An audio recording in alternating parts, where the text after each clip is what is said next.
Chapter 15.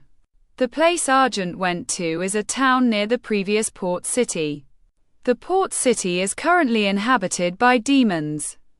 Guy's demons seem to be having fun. I heard from him that he does this regularly.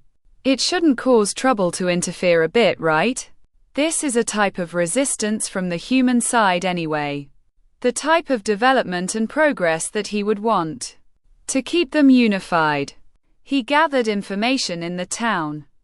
It has become a place filled with soldiers and mercenaries.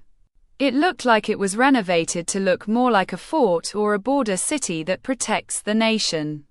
The info gathered was, the demons just attacked about 2 weeks ago. The port fell about 5 days ago. The people decided to abandon the port and made the next town a stronghold until reinforcement arrived. Argent informed the people in charge of the town about his contract with the king. After this, he left to eliminate the demons and let the others take care of the aftermath. Argent flew above the port. He could see the demons all over the place. Greater demons and lesser demons form most of the population. However, there were archdemons mixed in the crowd. He targeted the archdemons first. He dropped straight to the strongest one that he deemed the most threatening, albeit still relatively weak for someone like Argent. He took the demon by the head and cast magic that burned the demon's head. The other demons noticed him and started to gather around and ganged up on him. He received them all with a smile on his face. He materialized the sword that he once used to fight Noir, and started slashing and stabbing the demons with his sword coated with battle will. After about more than an hour of killing demons, the port became quiet. All of the living beings aside from Argent were now dead. That was until he came. And here, I thought a savior, saint, class person appeared. It's just you, Argent, smiled the red-haired demon. Good to see you too, Guy, said Argent. Sorry, but the contract wanted me to remove the demons attacking the borders. Ho tilde, does that include me? Guy grinned. That depends. Will you leave quietly? Argent also grinned. Well, aren't Char getting arrogant here? You seem more like us primordial for some reason. Is it because of that? Quote, maybe or maybe not. Well, let's see your improvement in fighting. Don't worry, I'll hold back. Guy raised his hand and cast a large magic circle above him. Well then, let me show you. Quote, the magic attack that Guy cast was blocked by Argent's barriers. The attack instead hit the port. Ah, that's not good. Argent cast multiple magics toward the guy as well, while flying around him. In truth, the reason for this tactic is to change location and not damage the port as much as possible. Guy, knowing Argent's plan, followed suit. The two then fought, casting magic attacks at each other until they were above the ocean between the frozen continent and the central continent. As I thought, it's impossible to beat you, even though you're holding back, complained Argent. Of course, it would be embarrassing to be defeated by you in this state after all, ha ha ha, replied Guy. Well, that's enough magic for now. Guy materialize a sword. No, he took out a sword from his spatial storage. It takes the appearance of a long curved single-edged blade. Its grade level was mythical. Hey, what is that? Isn't that unfair? That looks much stronger than any weapon I've ever seen. Oh, this? Pointed Guy. It was given to me by Veldanava. Something about, since I never actually received payment for being a mediator, so he gave me this as a reward. What about my weapon? Grumbled Argent to himself. The weapon Veldanava promised him wasn't given because of his death. Using Argent's own sword, the two had a sword fight in the air above the ocean. The fight was pure swordsmanship. No magic was used to attack the other. They continued to slash at each other for several minutes. In those minutes, Argent's sword had repeatedly been broken. And he would continue to create new swords to fight. Unlike Guy's appearance, Argent is completely covered in slash wounds all over his body. And then, Argent steeled himself and for the last time rushed to Guy with all his strength. And that's the reason for the missing arm here, said Argent to the others, pointing his limbless right arm. Well, that was reckless of you, Archie, replied Rain. Indeed, fighting Guy Samer was beyond reckless, added Misery. By the way, what about your contract with the nation? Asked Velzard. Don't worry. Guy retreated his demons when we started to fight. So, I accomplished my goal in the end of stopping the demon attack. I informed the nation that the demons have been taken care of, reassured Argent. The four of them are talking in the balcony of the castle in the frozen continent. They are sitting on a round circle with tea in front of each. There. You're all good now, said Misery, who has been healing Argent's arm. Thanks, Misery. No problem. Archie, let's have another cook-off like before. I won't lose to you now unlike before, said Rain.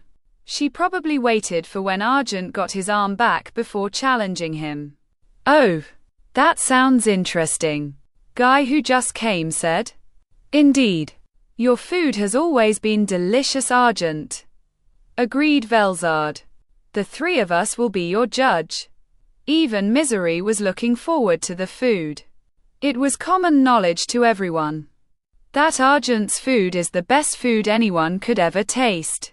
He was the mentor of Rain and Misery in cooking and is still to this moment undefeated in cooking. Well, I don't mind, but what about the ingredients? Asked Argent. Don't worry. I've already ordered my subordinates to gather the ingredients, said Rain. And so, the two started making dishes that would make sure of them winning. Here is what they made. Rain. Black tiger stew. Golden peach sherbet. Argent. Archdragon meat steak. Chocolate truffle cheesecake. Hey, I never heard of that dessert before, complained Rain. Of course not. I just discovered it from another worlder when I was working at Twilight's facility. But you're always inside that place. When did you have the time to learn that? Asked Rain. Easy. The other worlder is one of the people we experimented on. In exchange for his safety, I bargained for him to teach me everything he knew about cooking. It seems he was something called a pastry chef before coming to this world. That's unfair. Judges. He's cheating? Quote. I don't see how that is cheating. Isn't the competition about who can cook better? So, all you have to do is cook something better. But, the chocolate thing? I've never even heard of that before. Rain kept complaining. In the end, the winner was obviously Argent. He stopped her whining by giving her a larger portion of the dessert. And the rest savored their food. Quote. Hey, I've been keeping quiet, but I feel like my portion is smaller than the others. Specifically around 1/3 smaller, complained Guy. What are you implying, Guy? You must be imaging things. I gave you all equal portions, replied Argent, looking hurt by his comment. No. Look at theirs from mine. Is this because of earlier? Is this supposed to be revenge? That's petty of you. Guy kept complaining about his small portion of the food. Guy, you shouldn't act that way, said Velzard. You're imaging it. It's probably because you ate it fast that is why it looked smaller. Well, that may be true. It was very delicious, maybe. Hey, why does Velzard get another portion? Hey, did you get bribed? Quote. The dessert that Argent was slipping to Velzard was caught Velzard clicked her tongue, similarly Argent as well. TSK. That's how you wanna play it, whispered Guy. Argent-kun. I heard you got killed by Velgrind. Argent glared at Guy. And Guy grinned at Argent. From what I've heard, it was quite the fight. Why don't you tell everyone the details in how you fought magnificently with the Scorched Dragon? Vel grinned. Guy mockingly said. Oh wait. Since you got revive. Did you lost perhaps? I mean of course you would. But I wanna know. What kind of life or death situation was there when you were about to die? Was it a trump card of Velgrind or a sneak attack because you were a troublesome opponent? Guy. From what I hear you seem to be picking a fight, asked Argent with a smile. Oh my. Are you sure? You just got revived, didn't you? Don't push yourself too much. Guy smiled back at Argent. Of course not. I wouldn't even think myself capable of winning a fight with you. However, with a snap of a finger from Argent. Ah, you bastard. Where'd my food go? The food in front of Guy disappeared. What's wrong? I thought you hated it, so I disposed of it. You should be thanking me, because since you don't like my cooking, I won't cook anymore for you. Argent replied with a face of triumph. His face says, there's more than one way to win a fight. Bastard. Alright, fine, I give. Bring it back. Guy raised his hand showing his defeat. There, it wasn't that hard, right? I'll even give you another portion since you admitted it, said Argent. As humiliating as my death was, I'll make sure next time I'll be defeated under better circumstances. Argent stayed for a few days in the frozen continent with the others. He taught Rain and Misery new dishes. However, he kept the chocolate dessert for himself as leverage for Guy. Once he left, he went to the facility of Twilight. He still had some years left from the contract. Once he was in the entrance, he went inside even without permission. He was approached by the inhabitants of the facility. Agi-kun Tilda. Welcome back Tilda, seriously I was worried about you. Twilight practically jumped to Argent, in which he dodged by moving to the side. I still have a few years here. I won't just run away from that, Argent said matter-of-factly. The others greeted Argent as well and everything went back to normal. So Luminous, how was it here when I was gone? Can you update me on anything new? Argent was currently walking side by side with Luminous to finish the checking of the spirits in the capsules.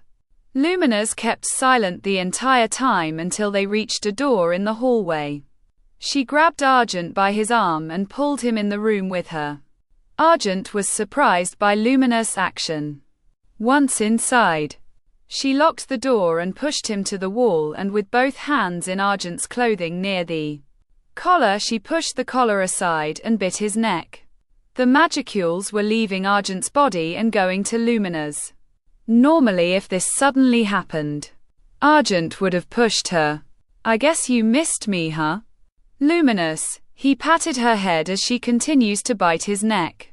Well, it has been a long time since our last session like this. She opened her eyes and glared at him. I'm sorry. I mean Lumi. She closed her eyes and focused on taking his magicules. Unknown to everyone in the facility, when they let Luminous drink from Argent's magicules, she got addicted to the taste. She would occasionally do stunts like this, like dragging Argent to a room and take some magicules from him. He has already gotten used to it. She let go of his neck and looked him in the eyes. Her eyes glowed both blue and red as they looked at Argent in the eyes. Next time you get killed like that, I'll kill you myself, got it? Said Luminous angrily. She then let go of Argent's clothes and walked out of the room. Argent sighed and followed her like nothing happened. And that's how the everyday life in the facility continued, like normal. To be continued.